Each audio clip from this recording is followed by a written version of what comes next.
Hello, this is Dr. Dave Maslach talking to you about reciprocity.com. The E is written with a 3, and in this particular video, I really want to talk about what is competitive advantage. And I'm going to give you an example about competitive advantage from talking about Steve Jobs and Apple and what actually happened there. So stay tuned towards the end. This is part of my Strategy Saturday series where I just put out stuff that I find interesting in strategy. I'm a professor of innovation strategy and entrepreneurship, and I think this is a really important topic that a lot of people are curious about, and I think a lot of people get wrong in many different areas. So this is one thing I wanted to at least talk about or think about, and this is something I was reading recently, so I wanted to have a little bit to say. So what exactly is what I'm going to do is get into what competitive advantage is, what is competition, and then talk about how to actually establish competitive advantage in a particular company. So what exactly is competitive advantage? So competitive advantage is where a firm possesses some sort of attribute or feature that allows them to offer better products or services than comparable rivals, right? So we're always talking about with strategy, we're always thinking about how you are relative to the rivals or your sort of competition that you have, and whether you're actually serving your customers better, whether you're actually providing more value and your customers actually provide, or they believe that you're actually providing more value. So this assumes you have to think about what exactly is competition, right?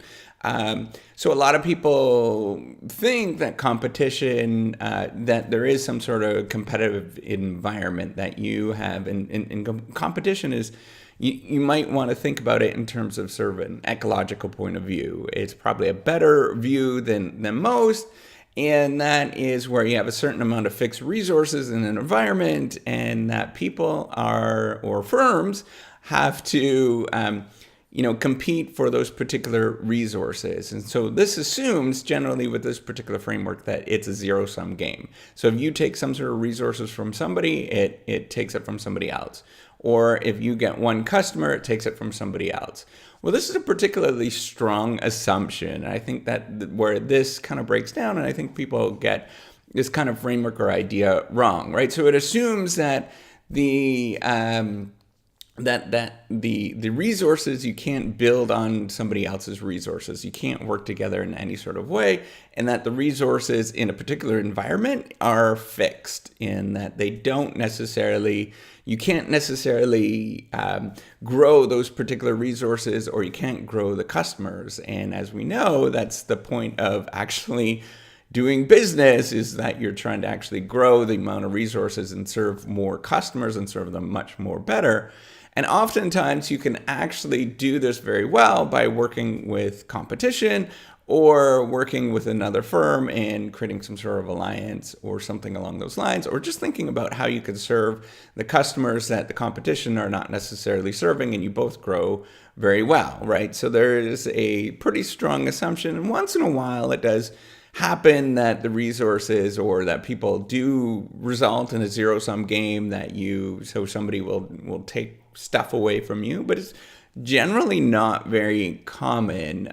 If you think about, so for example, what I like to talk about or think about is like the beer industry, right? So we think that if you provide more beer on the market, that, years ago, if you would have provided more beer in the market, that a lot of people wouldn't have wanted that, right? So this was at a time years ago that there was just one kind of American beer in the US, and that American beer wasn't all that good, right? It was very watered down.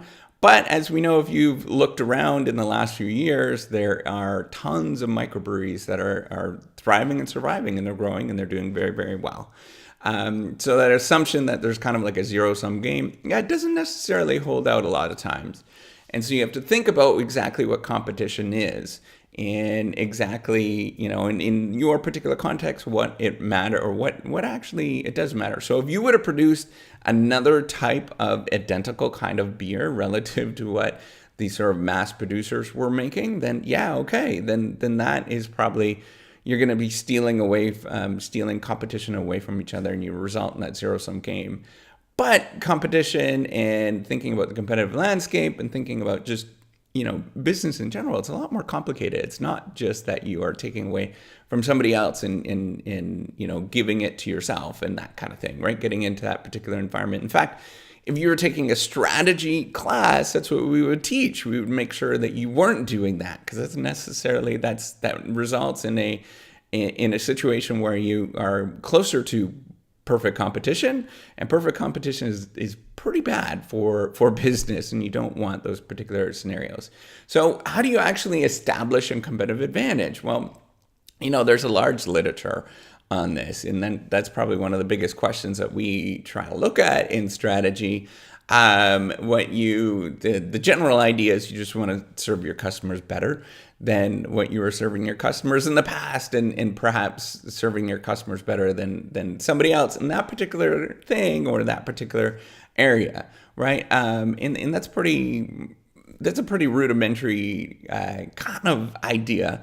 What you want to think about, because that kind of competition or competitive advantage is pretty fleeting, right? Because somebody can come in and serve the customers just as good as you, and pretty soon the business is gone. So what we often suggest is that you need to possess resources that are valuable. So lots of people want those. They're inimitable, that they're hard to copy. They're non-substitutable. That means that a lot of people, it's really difficult to sort of substitute those particular resources, and they're rare. So that lots of people want those particular resources, but there's just not a lot that exist. And so there's a whole resource-based view, and Jay Barney was one of the sort of leading figures in that, and there's a couple of other ones that were doing the resource-based view, and that's kind of really where we were for a long time in sort of thinking about this. And you want to sort of create an organization that takes advantage of those kind of resources, right?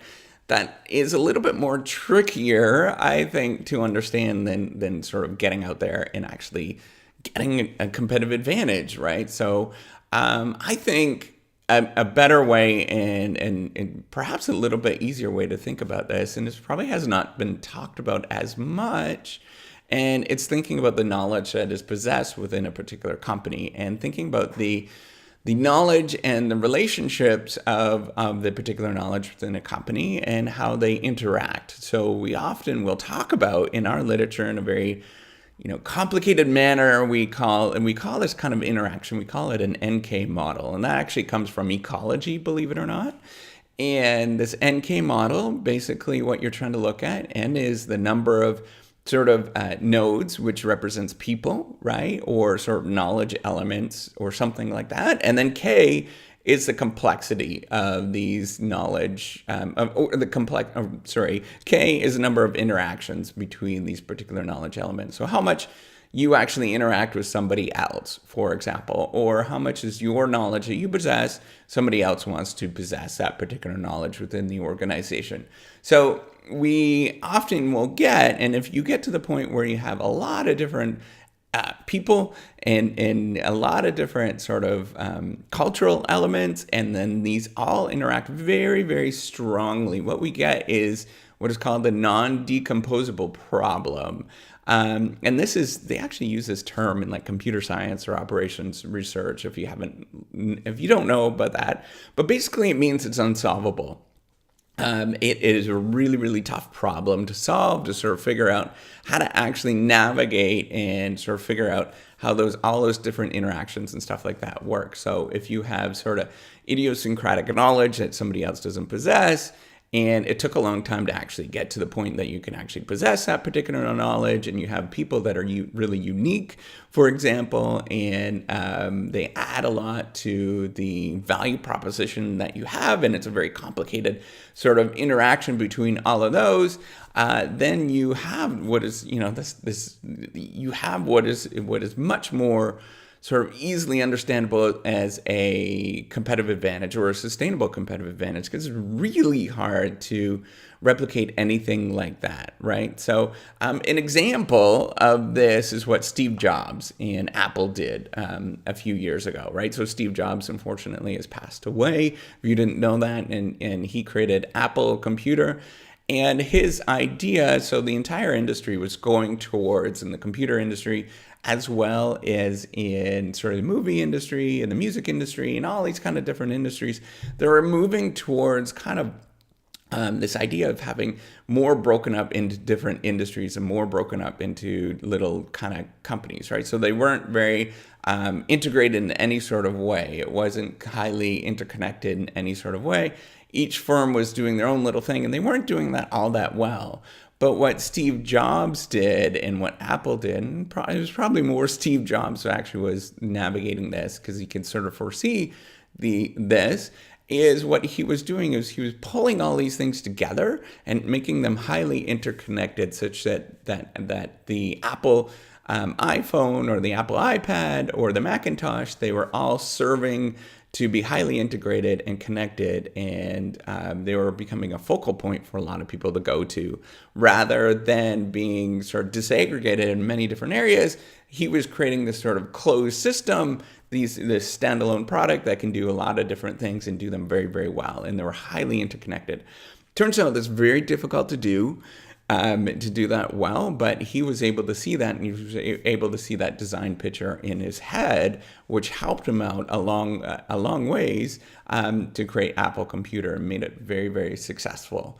And it's still successful to this day because of this making the product and the services that they provided to be highly integrated, and they just made a lot of sense once you integrated them all together, and nobody was doing that, and that allowed them to have a sustainable competitive advantage for a long time now, right? So Apple is still doing fairly well. So if you think about this idea, is what they're doing is they're connecting there. He was bringing in people that were really unique and interesting, and he was creating a culture that was very that valued design, for example, and he was bringing in sort of technology that all fit together, and you interweave those all together, and you make a highly closed system, and it fits very well. And that's really hard to do, and that is like a non-decomposable problem. It is a very difficult thing to do, and nobody else can replicate it to this point. And people are trying to replicate it, but it's very difficult to do. So if you like this idea of competitive advantage, and that's really what I went through today, what is competitive advantage and what is competition, and then how do you actually get competitive advantage, sort of the traditional way of understanding competitive advantage, and then my kind of a slightly different view on what competitive advantage is. You could check out some other videos that I actually put out if you find those interesting. I also put out a lot of other stuff. I put them in the show notes, and make sure that you give me a thumbs up with this video, and as well as subscribe to the YouTube channel, because I put out more of this kind of stuff. All right, so take care and have a wonderful day.